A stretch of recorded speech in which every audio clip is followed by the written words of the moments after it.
Hello, you are listening to the OmniTalk Fast 5, brought to you in partnership with the A&M Consumer and Retail Group, Firework, Trigo, Sezzle, and Silk. Ranked in the top 10% of podcasts globally, the OmniTalk Fast 5 is a podcast that we hope makes you feel a little smarter, but most importantly, a little happier each week, too. Today, Chris, is February 2nd. I know, right? February 2nd. 2023. I'm your host, Ann Mazinga. And I'm Chris Walton. We are here live from Manifest in Las Vegas, giving you, once again, a look into all the headlines that are making waves in the world of omnichannel retailing. Because, Chris, it wouldn't be enough for us to make everybody wait.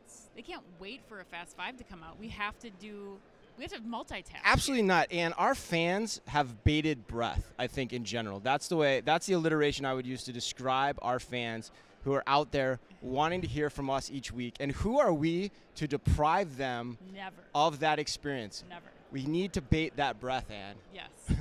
You like that one?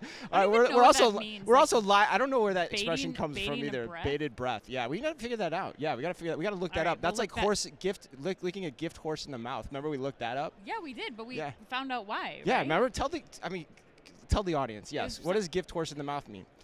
Remember back in the late 19th century, people used to gift horses to people, and it was offensive if you went and checked their teeth to understand if it was a good horse or a bad horse, and that's where that expression comes from. I would get kicked out of the old times because I would be checking those horse teeth like it was my job. Right.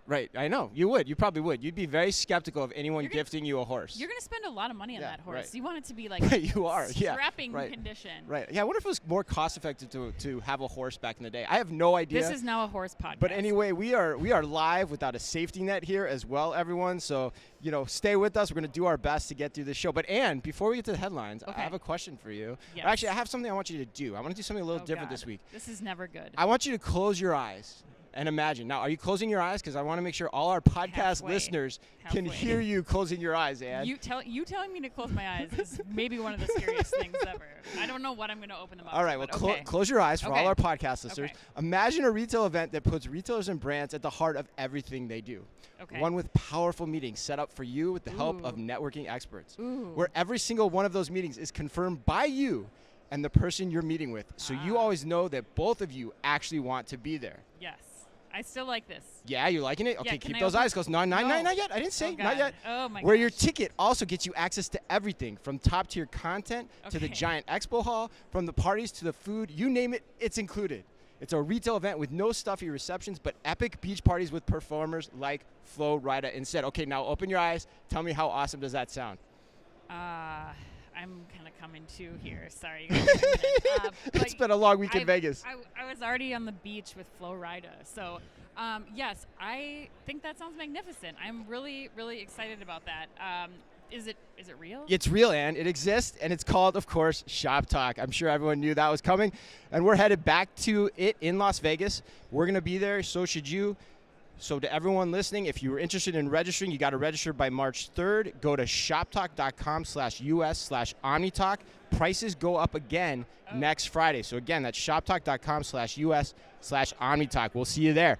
All right, in today's Fast 5, Ann, we've got news on Amazon starting to charge delivery fees on grocery. Sam's Club's store and warehouse expansion plans. I'm pretty geeked up for that one. I know. New seller savings for Walmart marketplace vendors. Yes. Lowe's Project Unlock. Can't wait to talk about that and unveil that one. But we begin today with follow-up news from Amazon on their store plans for Amazon Fresh out in London. Oh, yes, we do. Chris, can you tell we're doing this live? Yes. It's like, hey, he's rolling with it. He's rolling with it. All right, that's right, Chris. Coming off of the closure of Amazon Fresh in Dalston that we covered on last week's show, Amazon has called our bluff and turned around and opened 2 new Amazon Fresh stores in London last week. So reports from our on-the-ground friend of OmniTalk, Ben Miller. Man, that guy kills it. Yeah, he does. He does a great job. Ben Miller of Shoptalk. Check out his post on LinkedIn if you haven't. What he noted is that these new Amazon Fresh stores are different. Very different. Very different. Chris. For example, shoppers no longer have to scan anything to enter the store. They simply shop and then have 3 options for checkout. They can scan a QR code in the Amazon app and have a receipt emailed to them. They can tap their credit card. Or finally, and this is, I think, the most remarkable thing about this, they can pay the traditional way at one of 2 manned tills in the store. There's also a lane for shoppers who have not yet purchased products to leave the store, making it easier for shoppers like those who use the online pickup and returns counter to get in and out. So, Chris, yes, I want to know what your thoughts are on this one. Yeah, shout out to Ben for using the word tills too. I gotta give him some British humor for that one, but not really British humor because that's what they call it over there. But it's in London. Yeah, right. I know you're the odd man out. I know, right? I'm the odd man out. But anyway, my thing on this is a big whoa. This is a big story. For one, Amazon doesn't look like it's going away from grocery at all. Right. They opened up 2 new stores, and here's the other important point to this story that came out this week after this was unveiled. They just hired 2 heavyweights, Claire Peters of Woolworths and Peter Bowery of Boots UK, to join their Amazon Fresh leadership team. So if they were slowing down Amazon Fresh, I don't think you'd be seeing those types of heavyweights sign on publicly with them in that way. So it's an important point to note. Yeah. The other thing that's really interesting is the store design. Amazon is going away from pre-authorization. That's crazy, right? That is really interesting. It's very telling.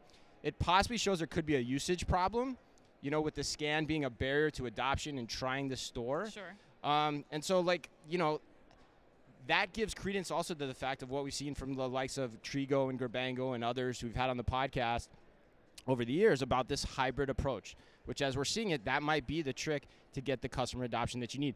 The one thing I have a question about, though, Ann, is actually the exit lane for people that are just shopping to come in for pickup orders, because I think that's going to be lead to massive amounts of theft, and I think that's going to be hard to control. So I don't think they've figured out the silver bullet on this, but it's cool, typical Amazon, to see them experimenting their way to the next iteration of what this could look like. Yeah, I think you're right. I think that, again, one thing that I mentioned in the intro, we were highly doubtful because Amazon threw the old, we'll be opening 2 stores. Right. And the next day they announced the opening of these stores. That's smart. And I think that there's a lot of things that this could lead to. I mean, I think we immediately speculate something's wrong with the tech. It wasn't working, or there's issues with, how people, what adoption looked like and those things.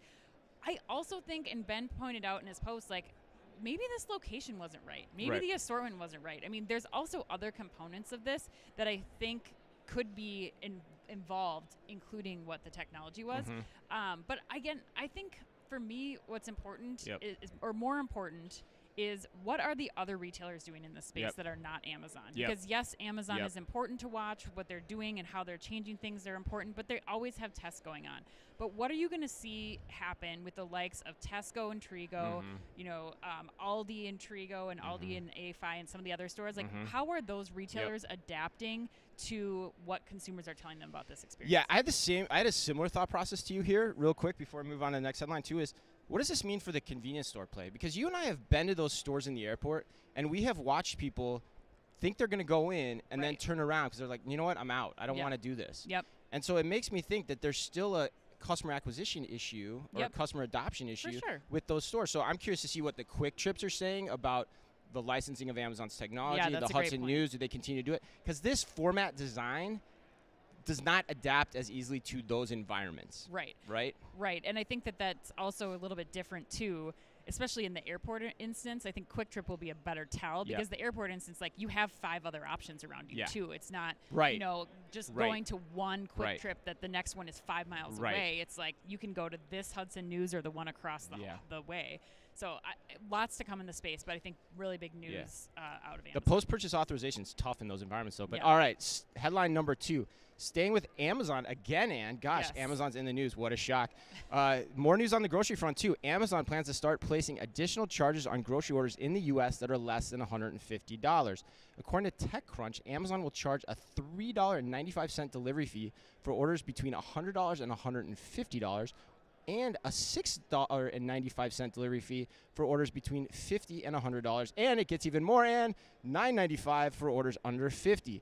The new fees, which will also be charged on top of the annual $140 annual Prime membership, which when I was studying this yesterday, I said to you, oh my God, I forgot Prime is that much, right? It's because Mrs. Amitak is your sugar Right, mama. she is, yeah. She pays the Amazon membership for you. That's right, yeah. And all this goes into effect February 28th.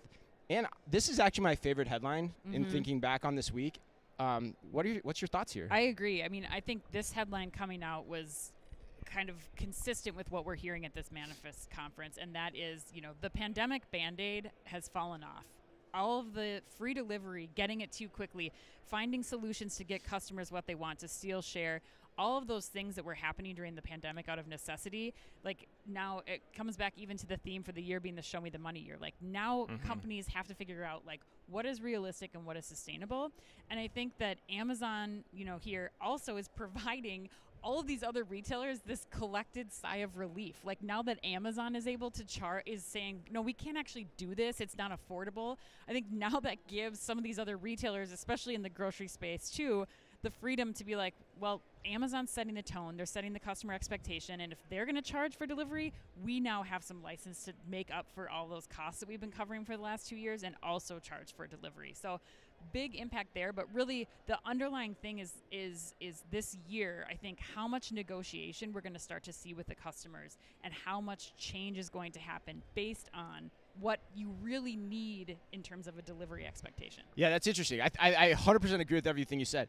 I think there's another interesting layer to this, which is this is the greatest marketing activity for Walmart Plus that there ever could be. Yeah. Like the game theory here is incredible. Like, what does Walmart do this week?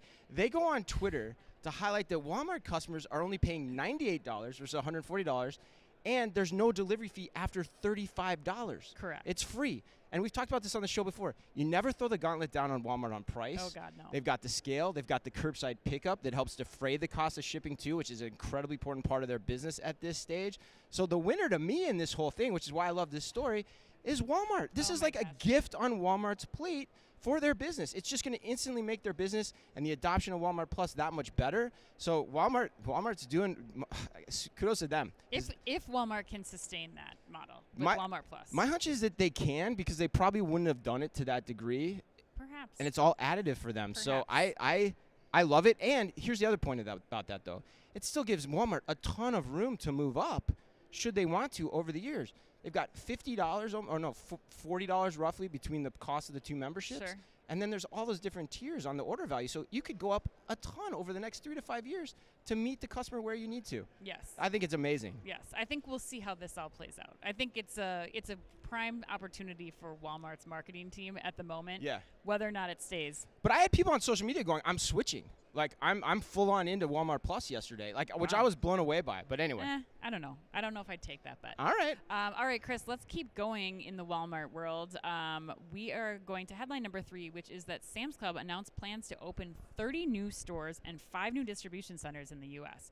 According to Chain Store Age, again, this new Sam's Clubs will be approximately 160,000 square feet, which is important to note because that's 20,000 square feet larger than most of their current locations. The extra space will allow for, quote, significant expansion in stores, omni-channel fulfillment footprint with a dedicated space for curbside pickup, delivery to home, and ship from club orders, end quote. Finally, it should also be noted that Sam's Club has been enjoying some great same-store results. Same-store sales increased 10%, and its membership income rose 8% in the last quarter. Chris, you were making sure that this got on here. Yeah. You said you were geeked up, as you say. I often. was, yeah. No, this is the headline I most wanted to cover, and then actually preparing the notes for the show, the previous headline was my favorite one ultimately. But no, I love this announcement too because we called the shot. We called Sam's Club the most innovative retailer outside of Amazon. I think it was back in 2018 even, or 2019, and they're proving that that's correct. Like, you look at what they've got. First of all, they got great results, which in my opinion, our opinion, is fueled by a great history of innovation. Right. They've done a ton of concept store work, a la Sam's Club now. Yep. They have a DC of the future in play, which we talked about with Vinod Bitterkupa on our podcast last fall. Yep. And they're marrying those ideas together. They're seeing the great results, so they're going to know what these new stores and these new warehouses need to look like. And that store count is nothing to sneeze at. It's a 5% increase in their store base for those that are curious. Like, they have about 600 stores. That's 5% increase in their store base. So this is material. So I think it's brilliant. I wouldn't be surprised, too, if they tie it into the Walmart Business Plus angle at some point. Like, if you look down the road on fulfilling large bulk quantities. Yeah. So I love it. They're a graduate-level omnichannel retailer without a doubt. For sure. I have to give you credit. This is a big story. I think, they are very innovative as a company. But I think that this shows a little bit more conservative approach than we're seeing with some retailers. Like, they definitely have kept a lot of this work focused to, like a Sam's Club now or a specific distribution center warehouse. And so now what I think is really cool, they've done their homework in those instances, and now we're going to see this manifestation of all of these years of work in these 30 new stores, and that and some of the warehouses that they're building alongside these too. But I think that from tech, they have better supply chain, they have more efficiently built clubs. If everything comes out as we hope, and as Sam's Club hopes, as Vinod would say, we might not notice anything at all. No. Like, we might just have a smoother, more efficient, and more pleasurable Sam's Club experience rolled out in at scale right away instead of 1, 2, or 3 stores. But there is one important thing that I forgot to mention, too, that we will notice as consumers, or the consumer will notice, and that is the ability to do curbside pickup. Yes. These stores are being built for that because they understand it, and that is a competitive point of differentiation against Costco, which still, for the most part, doesn't offer that. They don't, but I got to tell you something else Costco's working on, and it is not, unfortunately, it is not curbside pickup, but we'll get to that later on. Okay, I have no idea what that is, but all right. All right, headline number 4, Walmart has launched a limited time offer to its sellers to attract them to sell on Walmart's marketplace. According to a Walmart company blog post, the program called New Seller Savings, that one rolls off the tongue. New Seller Savings. It's designed to make. Are we going to get hired from Walmart's like, and you are never, ever allowed to speak our name again. Oh, my God. This is so much fun live. All right. So the New Seller Savings is designed to make launching at Walmart Marketplace as simple and seamless and rewarding as possible.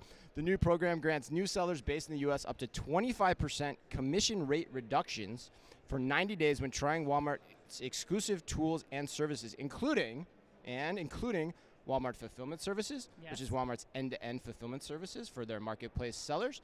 Sponsored search advertising, which helps brands get their ads in front of customers actively searching for their products. And last but not least, a repricing tool that Walmart says will automate your marketplace pricing to help sellers stay ahead of the competition.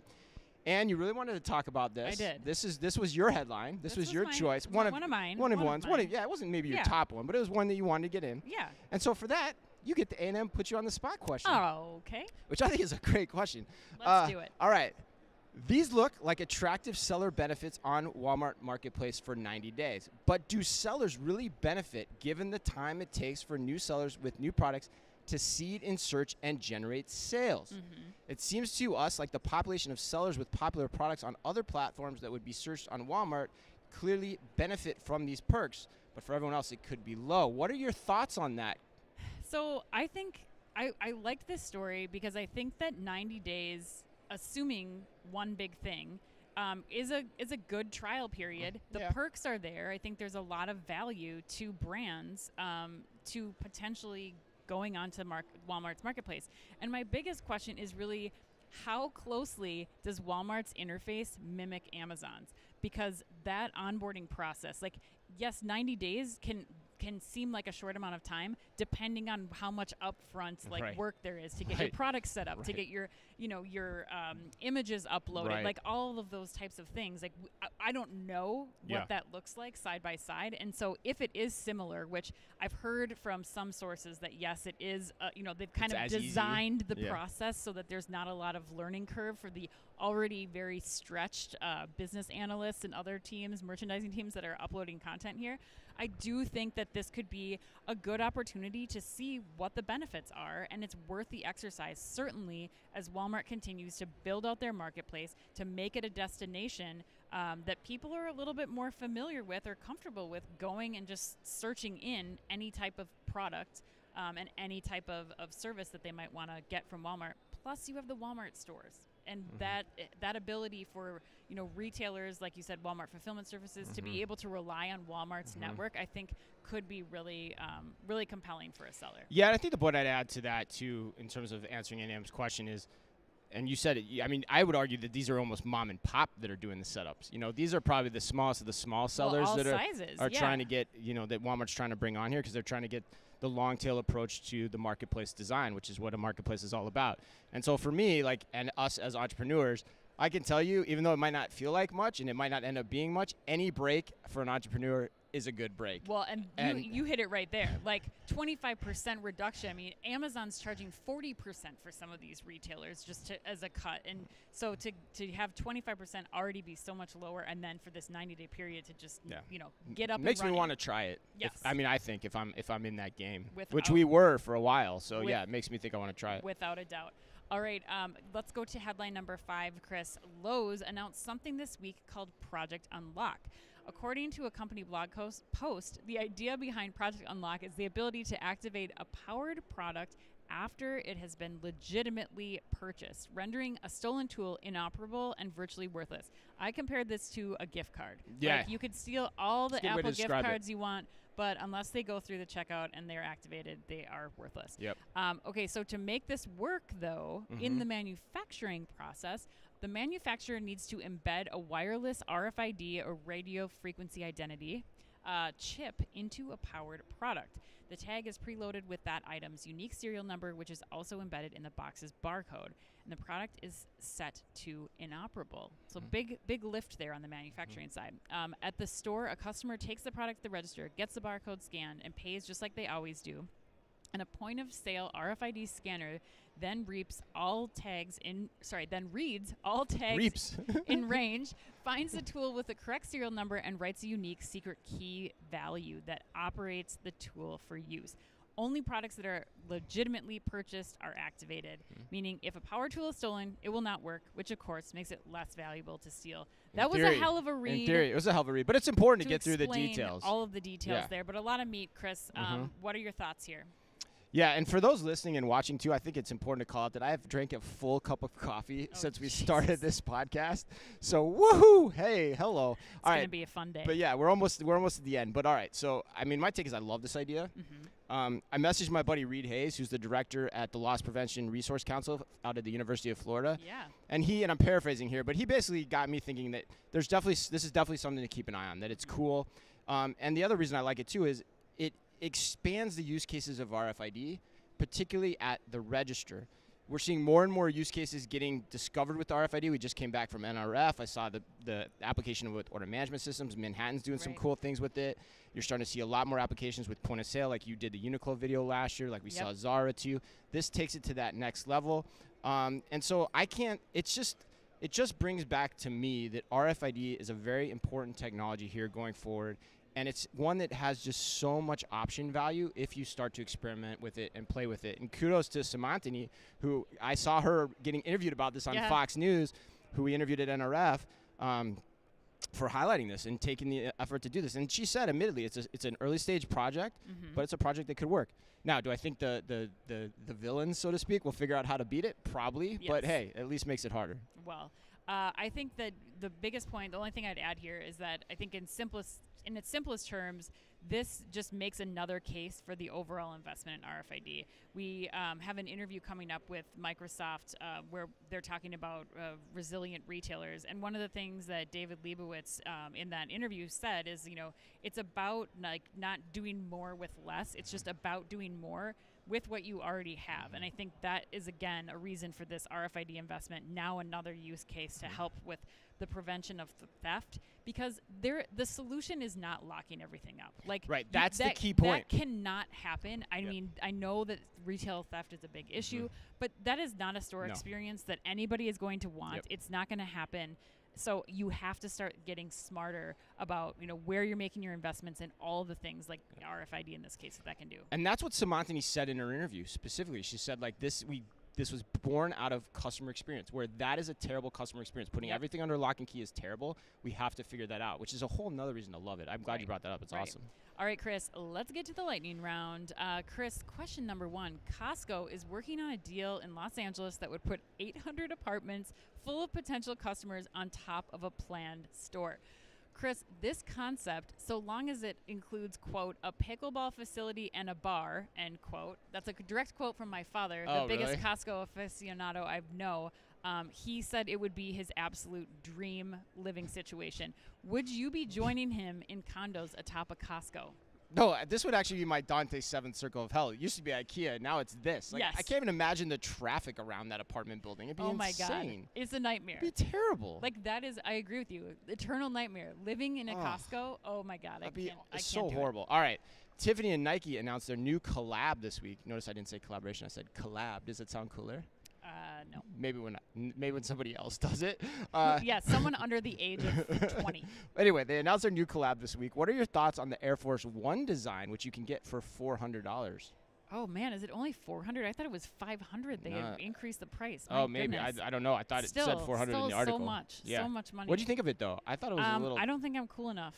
I would not have designed the shoe that way. Yeah, me neither. I don't love it at all. No. And I'm kind of a shoe guy too, so at least I try to be one. I have another question for you, Chris. Number 3, Wove, one of my new favorite companies, created by a deployed military lieutenant who helped other deployed troops select engagement rings while they were deployed in the field, created Wove to 3D print and design engagement rings to help deployed officers who want to return home, get off that plane, and kneel down in front of the sign, the gym, everything. You can just see it and be able to propose right then and there. So I want to know, if you were to propose to Mrs. Amitak again, would you do anything differently? Yeah, no, see, first of all, I highly would advise against that approach of like just showing the ring that you've designed to the missus, because now different circumstances, of course. Yeah. But like from my experience, like you got to know exactly what you want. That's a big purchase. Rings look different on different fingers. Yeah. So you got to have some planning. You got to have some cooperation on this. And there's no sense to rush into it. Just as in marriage, there's probably no sense to rush into it too. So it's probably a good thing to trial with your potential spouse is my take on it. Okay, so would you change? No, I would not use a tool like this at all. Okay. I would go the same. For those interested, I mean, she thought she wanted to design. We went. She hated it on her finger, so thank God I didn't buy that. We went together, found one that she liked, and then I went and purchased it later. Okay, but the proposal is what I was asking about, actually. Like, if you were to propose, would you propose differently to her? Oh, would I propose differently? Oh, no, way. No, definitely not. I mean, propose in Hawaii on my knees in front of a windsurfer beach. It was awesome. Oh, I thought you were going to say an active volcano for a second. No. No, that was later, Ann. I'll like Tom versus the volcano, Tom Hanks style. All right, Joe versus the volcano. All right, well, last one. Tom Brady officially announced his retirement yesterday. How would you like to pay him his respects? Because I think respects are due, Ann. I do not. I'm going to go find Giselle, and we're going to go have a party, pop a bottle. That's what I think I will do. I'm going to go find the guy that works on his hair. That's my thing. All right, that wraps us up today. Happy birthday to Shakira and her now ex-husband, Gerard Piqué, and the man who puts the real data in data, Star Trek's very own Brent Spiner. And remember, if you can only read or listen to one retail blog in the business, make it OmniTalk. Our Fast 5 podcast is the quickest, fastest rundown of all the week's top news, and our twice-weekly newsletter tells you the top 5 things you need to know each day, and also features special content exclusive to us, and it's just for you. And we try really hard to make it all fit within the preview pane of your inbox. You can sign up today at www.omnitalk.blog. Thanks, as always, for listening in. Please remember to like and leave us a review wherever you happen to listen to your podcast or on YouTube. And until next week, on behalf of all of us at OmniTalk, as always, be careful out there.